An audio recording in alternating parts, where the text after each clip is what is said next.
El tiempo que usas para preocuparte, utilízalo para orar. Padre, te pido por esta hermosa persona.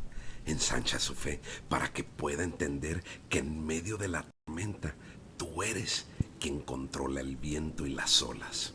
El día de hoy ponemos en tus manos todos sus problemas, cargas, preocupaciones, deudas, enfermedades y todo aquello que roba su paz.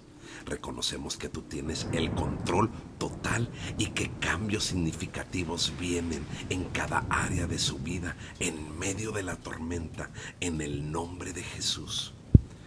Amén.